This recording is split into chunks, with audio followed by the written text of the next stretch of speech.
राम राम। आप सभी के अंदर विराजमान मेरे सत्स्वरूपी परमात्मा को मेरा कोटि कोटि नमन।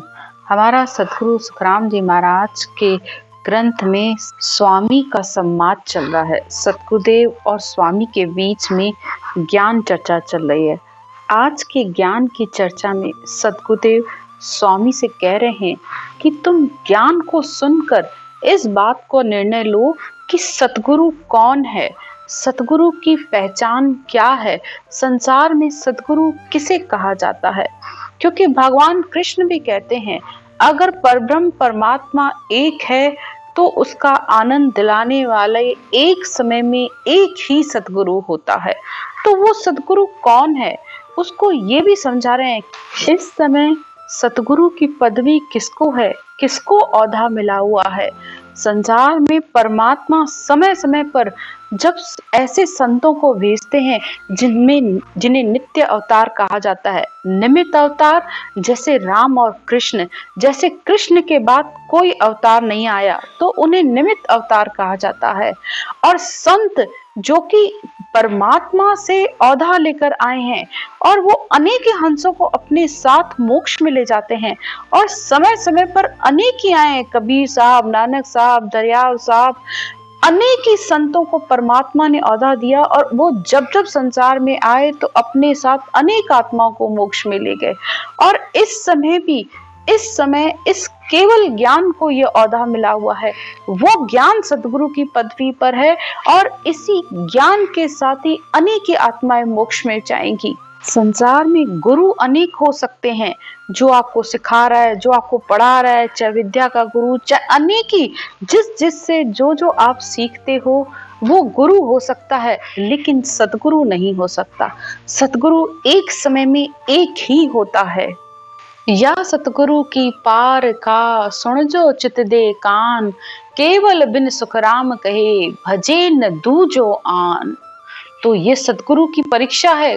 बिल्कुल चित्त और कान देकर सुनो कि सिवाय केवल के नाम के, उस केवल पद आनंद पद के नाम के बिना, उस केवल के बीज के बिना वो किसी भी आन की पूजा नहीं करता। आन यानी मिटने वाला, जिसमें सबसे पहले तुम्हारा शरीर है, फिर चाहे तुम्हारा शरीर हो या सामने तुम्हारे गुरु का शरीर हो, दोनों का ही जाने वाला है।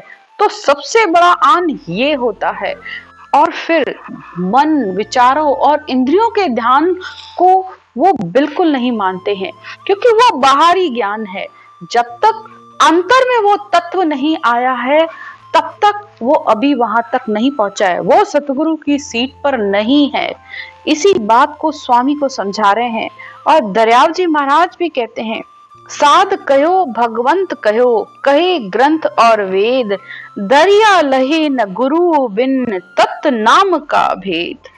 तो साध यानी सब संत भी कहते हैं, भगवंत भी कहते हैं, ग्रंथ भी कहते हैं, वेद भी कहते हैं इस बात को कि इस संसार सागर से पार करने के लिए तत्व नाम का भेद चाहिए। और तत्व नाम का भेद तत्वदर्शी गुरु के पास होता है। वही तत्वदर्शी गुरु जिसे परमात्मा ने औधा दिया है, वो ही संसार में अनंत आत्माओं को उस परम मोक्ष में ले जाता है। क्योंकि उसके अंदर वो तत्व है तो वही तत्व सामने वाले के अंदर भी आएगा। लेकिन जिसके पास है ही नहीं तो वो सामने वाले को क्या बताएगा, क्या देगा। जब उसने खुद ही ने अनुभव नहीं किया तो उसकी बातें कहने में आगे पीछे वो ज्ञान को बोलता रहेगा, रटा रटाया बोलता रहेगा, या कितना भी अच्छा ज्ञान बोलता हो, लेकिन उससे वो तत्व तो नहीं आने वाला। इस बात को आप खुद अनुभव करो, बल्कि आप निर्णय करो, इस बात की समझ करो कि क्या सामने वाला जो इतने सालों से बोल रहा है, क्या वो तत्व आपके अंदर प्रकट हुआ।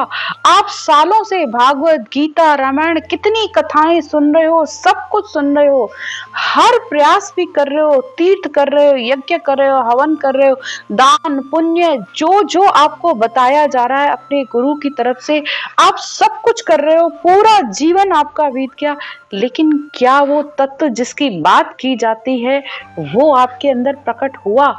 और अगर नहीं हुआ तो आपको सोचने की जरूरत है कि इस समय संसार में वो तत्वदर्शी गुरु कौन है, किसको औधा मिला हुआ है। तो इस केवल ज्ञान को इसीलिए बार बार बताया जाता है कि एक केवल ज्ञानी है, इस समय सतगुरु की पदवी इस केवल ज्ञान को मिली हुई है। खुद परख करो अपने गुरु की और फिर इस ज्ञान को भी समझो और निर्णय लो, क्योंकि निर्णय आपको लेना है, पहचान आपको करनी है कि क्या वो जो बता रहा है क्या वो सच में सतगुरु है। क्योंकि सतगुरु की पहचान कितने साफ शब्दों में बताई है। संसार में जिसके वचन सच होते हैं उसको सिद्ध कहते हैं, करामात चमत्कार दिखाने वाले को पीर कहते हैं, मौन धारण करने वाले को मुनि कहते हैं, सांग बनाने वाले को भेषधारी कहते हैं, सेवा करने वाले को दास कहते हैं, तपस्या करने वाले को तपस्वी कहते हैं और इंद्रियों का दमन करने वाले को जति कहते हैं। यानी जो कंट्रोल में रखता है हर समय अपनी इंद्रियों को, तो वो जति कहलाता है। चर्चा ज्ञान को समझाने वाले को पंडित कहा जाता है और होणकार ब्रह्म और सृष्टिकर्ता के पद को ज्ञान देने वाले ऋषि होते हैं। यानी जो आपको ये कह रहा है परब्रह्म तक तुम पहुंच जाओगे, जहां से ये आत्मा आई है ब्रह्म से आई है, ब्रह्म में मिल जाएगी, तो ये 3 लोगों का ही ज्ञान है। भाई जहां से आत्मा आई है वापस आत्मा को अगर वहीं मिलाना है तो इसमें अधिक क्या हुआ, तो फिर वो आई क्यों संसार में, क्यों वापस जन्म लेके आई और फिर वापस जाएगी। अच्छा मतलब पहले आई है तो फिर वापस आ जाएगी। तो थोड़ा इस बात पर भी विचार करो कि क्या जो ज्ञान बोल रहा है उसमें क्या अंतर है केवल ज्ञान में और इस 3 लोगों के ज्ञान में। जो ये सारी सृष्टि में ज्ञान फैला हुआ है उनको ज्ञानों को समझिए और निर्णय लीजिए। सृष्टि को मिटाकर फिर वापस बना दे उनको देवता कहते हैं। एक शरीर से अनेक शरीर धारण करे तो या तो राक्षस कहलाते हैं या सिद्ध कहलाते हैं। जो आकाश में उड़ते हैं, गड़ते हैं, जल में डूबकर तपस्या करते हैं, कोई 40 दिन तक जल में बैठा रहता है और तपस्या कर रहा है, या कोई किसी के मन की बात को जान लेता है तो उनको सिद्ध या देवता कहा जाता है। इसी तरह जो केवल ज्ञान को, इस ब्रह्म ज्ञान को जानता होगा तो वो इसी खंड पिंड ब्रह्मांड इसी शरीर से अनुभव करके केवल पद आनंद पद में पहुंचेगा। वो असल में सतगुरु है, वो हरिजन है, वो सच्चा संत है। वो आपको एक एक छेदन, एक एक चक्र की, एक एक अनुभव की बात आपको बताएगा और सब कुछ भांति भांति समझाएगा। तो अब आप निर्णय लीजिए कि केवल ज्ञान में और ये जो सारे ज्ञान बताए जा रहे हैं संसार में, वो 3 लोगों के ज्ञान है, वो भी सत्य है। ये नहीं कहा जा रहा है कि कोई झूठ है, सब अपनी अपनी जगह अच्छा है और सब हर कोई संत अपनी अपनी जगह अपनी करनी करके पहुंचा है। सबको धन्यवाद है, सबको नमस्कार है। लेकिन निर्णय ये है कि केवल ज्ञान से, इस तत्व के नाम, इस सत शब्द से इस आत्मा को परम मोक्ष की प्राप्ति हो जाती है। इस आत्मा का जन्म मरण मिट जाता है। बाकी जितने भी ज्ञान हैं वो एक तरफ हैं, ये केवल ज्ञान एक तरफ है। उनसे आत्मा बार बार आती और जाती रहती है।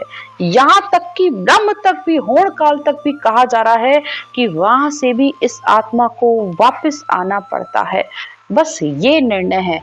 अब आप खुद इसकी पहचान करके और निर्णय लेकर फिर उस ज्ञान को लीजिए कि इस आत्मा को बार बार संसार में आना है या इस आत्मा को परम मोक्ष की प्राप्ति करानी है, कि इस आत्मा का कल्याण करना है।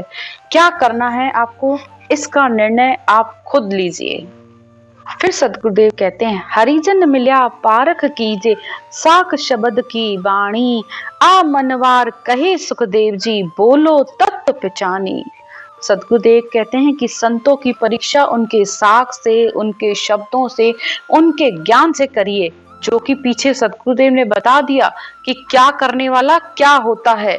इन सब ज्ञानों का उन्होंने निर्णय करके हमें बता दिया।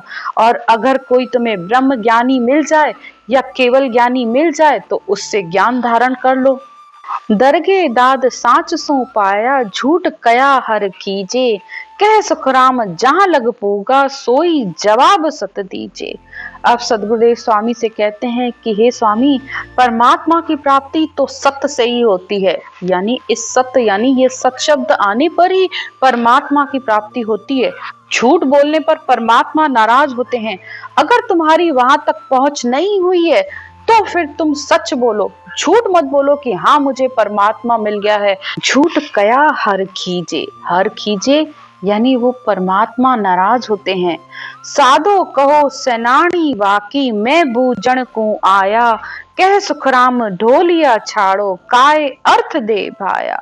सतगुरुदेव कहते हैं कि हे सन्यासी, अगर तुमने केवल पद आनंद पद में पहुंचे हो तो मैं तुमसे उसकी ज्ञान चर्चा करके पूछ रहा हूँ, और अगर तुम नहीं पहुंचे हो तो अपने अहंकार को छोड़कर मुझसे पूछ लो। गुरुमुखी होए ज्ञान जो माने समझ सोच रे भाई, कह सुखराम अर्थ सो दीजे काय बैस तल के आई। जो अणभय ज्ञान कह रहा है उस अनुसार ज्ञान को धारण करने वाला गुरुमुखी कहलाता है, और अगर तुम्हें इसका अर्थ नहीं आता है तो फिर तुम नीचे बैठ जाओ। ये बात वो नीचे इसलिए बैठने के लिए कह रहे हैं कि अगर तुम्हें इस ज्ञान की समझ भी नहीं है, तुम पहुंचे भी नहीं हो, तो फिर तुम गुरुपद के अधिकारी नहीं हो। फिर क्यों तुम बैठे हुए हो? फिर तुम्हें शिष्य ही बनकर रहना चाहिए, क्योंकि जब तक ज्ञान के शिष्य नहीं बनेंगे तब तक ये ज्ञान अंदर में आएगा ही नहीं। राई का 20वां भाग जब आत्मा बनती है ना, तब जाकर ये ज्ञान बुद्धि पर बैठता है और ये आत्मा परमात्मा में मिलती है। राई का 20वां भाग मतलब बिल्कुल निर्मल, बिल्कुल सहज, जो करे सो राम जी। यानी वो अपनी तो चलाता ही नहीं है, न अपने को गुरु कहता है, न सतगुरु कहता है, न ज्ञानी कहता है। वो कुछ अपने आप को कहता ही नहीं है। वो कहता है बस वो जो राम जी मुझसे करवा रहा है, जो राम जी ने मुझे सेवा दी है वो मैं कर रहा हूँ। फिर कहते हैं मैं बूझूं तुम कहो उचारी, तुम बूझो मैं बाखूं, कह सुखराम मिल्या से मुड़े भरम काय को राखो। सतगुरुदेव कहते हैं मैं पूछता हूँ, तुम मुझे बताओ, तुम पूछो मैं तुम्हें बताऊंगा। क्योंकि हम आपस में अगर मिले हैं तो जब कोई ज्ञानी कोई संत मिले तो किसी भी तरीके की कसर नहीं रखनी चाहिए, सब कुछ उनसे पूछना चाहिए। बोलो सत उचारो बाणी अऊ भाव को छोड़ो, कह सुखराम साध सो मिलिया कुबुद्धि रान को काढ़ो। अपने अहंकार को छोड़कर हे स्वामी सत्य बोलो, सच बोलो कि मुझे इसका नहीं पता, मैं वहां तक नहीं पहुंचा हूं। अपने अंदर जो ये तुमने कुबुद्धि धारण कर रखी है उस कुबुद्धि को छोड़ो, अपने अहंकार को छोड़ो और ज्ञान की चर्चा आकर करो, और ज्ञान से मुझसे पूछो कि कैसे उस केवल पद आनंद पद की प्राप्ति होगी। हंस हंस मिलो करो नी चर्चा, हम आया तुम पासे, कह सुखराम पुष्प का क्या गुण छेड़ो नेक न बासे। जिस पुष्प को, जिस फूल को छेड़ने पर अगर उसमें से खुशबू नहीं आए तो वो फूल किसी काम का नहीं होता है। इसी तरह अगर कोई संत मिला है तो उस संत से ज्ञान चर्चा नहीं करोगे तो तुम कैसे उससे आगे की पदवी को प्राप्त करोगे, कैसे परमात्मा में मिलोगे। संत होते ही इसलिए है ना कि उनसे ज्ञान चर्चा करके अपने भ्रमों को, अपने संशयों को मिटाया जाए। संतों से मिलने का गुण ही यही है कि उनसे मिलकर हंस हंस कर उनसे ज्ञान चर्चा करो। हरिजन चाल जिना के आया आ मनवार करीजे, कह सुखराम भाव सो बाणी अन्न जल आन धरीजे। अब जो शरीर का धर्म है, अगर आपके घर कोई संत आया है तो हाँ अन्न जल का प्रसाद उन करो, क्योंकि वो उन शरीर की जरूरत है। लेकिन असल सच्ची मनवार तो ये है कि वो आए हैं तो उनसे ज्ञान चर्चा करो, क्योंकि राम नाम रूपी जल है और निज नाम रूपी अन्न से ही ये आत्मा की तृप्ति होती है। शरीर की तृप्ति हो जाती है, लेकिन अगर आत्मा की तृप्ति नहीं होती तो ये आत्मा हर समय अंदर से दुखी होती है। चर्चा माए पक्ष न लीजे, ज्ञान कहे सो कहना, कह सुखराम न्याव सो चौड़े पकड़ खाट तल देना। अगर ज्ञान चर्चा में पक्ष की बात नहीं करनी चाहिए। अगर कोई अपने आप को ये कह रहा है कि मैं गुरु, मैं ही सब कुछ, मैं तुम्हें तारूंगा, मेरे बताने पर तुम्हें ये आया, तो ये तो पक्षपात है। क्योंकि केवल को सुन बीज गैब सु जन्मे आवे, नहीं करनी के माए ज्ञान सु कदे न पावे। तो जो केवल का बीज है, जो सशब्द है, शब्द दोनों है, वो गैप से यानी ब्रह्म वैराट से परमात्मा के देश से आया है और आत्मा को परमात्मा के देश ही ले जाएगा। और वो आएगा आपके भाव, प्रेम, भक्ति से, श्वास प्रश्वास में, कंठ और जिह्वा से सिमरन करने पर। उसके बिना वो आ नहीं सकता। अनंत आत्मा की पुनवानी उदय होती है, तब उसे ये केवल ज्ञान मिलता है और इस केवल ज्ञान से ही ये केवल का बीज आता है। कितना साफ शब्दों में सद्गुरुदेव ने लिखा है, और तुम पूरी जिंदगी अपने भ्रम में रहते हो कि मेरे गुरु ने मुझे बताया तब ये मेरे अंदर आया। इसीलिए सद्गुरुदेव बार बार कहते हैं कि निरपक्ष ज्ञान, निरपक्ष निर्णय होगा तो उस आत्मा के पास ये चीज आते देर नहीं लगेगी। जो ज्ञान कहता है बस वो करो, अपना कोई भी पक्ष मत रखो, ना मैं गुरु, न कोई चेला, न कोई शिष्य, कुछ नहीं, सिर्फ ज्ञान ही गुरु है। ज्ञान को पकड़ो, ज्ञान की शरण लो, तो आपके सारे भरम संशय सब मिट जाएंगे और इस आत्मा की मुक्ति हो जाएगी। आगे सतगुरुदेव कहते हैं, दास भाव सारो कर लीजे, निवण खिवण सो रहना, कह सुखराम बैस चर्चा में, पखे बात नहीं कहना। ज्ञान चर्चा में बिल्कुल नम्र होकर, दास भाव होकर, निर्मल होकर, बिल्कुल निष्पक्ष होकर इस ज्ञान की चर्चा करो, तो तुम्हारा भी भला होगा, सामने वाले का भी भला होगा। चर्चा माई लाठियां आवे, तोई राम न कोपे, कह सुखराम भक्ति है मेरी, संत सूर पग रोपे। तो ज्ञान चर्चा में अगर कोई नाराज भी हो जाता है तो उसमें भी डरना नहीं चाहिए, उससे राम जी कभी नाराज नहीं होते हैं, क्योंकि केवल ज्ञान शूरवीरता का ज्ञान है, शूरवीरता के ये वचन है, और शूरवीर ही आत्मा इस ज्ञान और भक्ति को धारण करती है। आगे सतगुरुदेव कहते हैं, देवे भेद कसर सो काढ़े, आप कढ़ावे भाई, कह सुखराम संत सो सूरा, भोलप रखे नमाई। भोलप यानी शूरवीर संत आपके अंदर किसी भी तरीके की कोई कसर नहीं रखेंगे, उस आत्मा को भांति भांति ज्ञान को समझाएंगे, और वो खुद भी शूरवीर हैं, सामने वाले को भी, उस आत्मा को भी संत शूरवीर बना देते हैं, उसके सारे भरमों, सारे संशयों को मिटा देते हैं। आशा तृष्णा कल्पना करे भरमा को नाश, सो सतगुरु सुखराम कहे, छाड़ो पूरब बास। सब आशाओं, सब तृष्णाओं, सारी कल्पनाएं, सारे कर्मों का नाश वो एक ही विधि और भेद बताकर आपको कर देंगे कि बस इस विधि और भेद से, इस श्वास प्रश्वास से, इस राम के नाम को रटो, तो तुम्हारे सारे भरम, सारे संशय, काम, क्रोध, लोभ, मोह, अहंकार, सब कुछ तुम्हारा इससे मिट जाएगा। और जब ये सब मिट जाएगा तो दर्शन करावे दीन का, इन काया के माए, सो सतगुरु सुखराम कहे, दूजा कहिए नाय। तो वो इसी काया में ही उस राम जी का तुम्हें दर्शन करवा देंगे, सो ही सतगुरु है, और कोई दूसरा सतगुरु नहीं होता है, जो इस सत्शब्द शब्द ब्रह्म के रूप में तुम्हारे अंदर आके वो सृजनहार परमात्मा आकर प्रकट हो जाता है। वो परमात्मा का प्रेषिता है, वो तुम्हें लेने आया है और वो तुम्हें अपने साथ ही लेकर जाएगा। इति श्री स्वामी का सम्माद संपूर्ण। राम राम।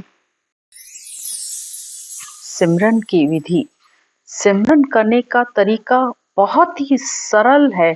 सबसे पहले आप अपनी इस श्वास को समझिए। हमारी नाभि से जब हम श्वास को ऊपर की तरफ ले जाते हैं, यानी नाभि से गहरा सांस लिया और वो नाक तक गया, और फिर वापस उसे नीचे छोड़ा तो वो नाभि में गया, यानी ये श्वास अंदर गोल माला की तरह हमारे अंदर घूमता है। थोड़ा सा आप इस श्वास को देखने की कोशिश करिए। गहरा श्वास लिया, जब श्वास नाभि से लिया तो उसमें आपको राम राम बोलना है, और जब छोड़ा तब भी राम राम बोलना है, वो भी कंठ और जीभ के साथ। अगर आप लोग पहली बार कर रहे हो तो जैसे अनुलोम विलोम किया जाता है, ये बस वही तरीका है।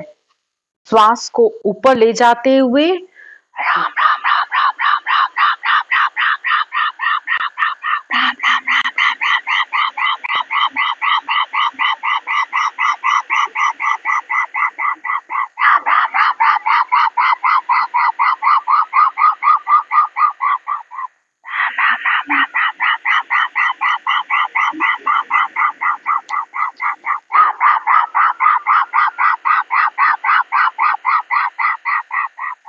श्वास को देखते हुए आपको सिमरन करना है। ये सिमरन की विधि है। जब आप इस तरीके से सिमरन करते हो तो वो सत्शब्द, शब्द ब्रह्म ने अक्षर आकर इस कंठ कमल पर जागृत हो जाता है।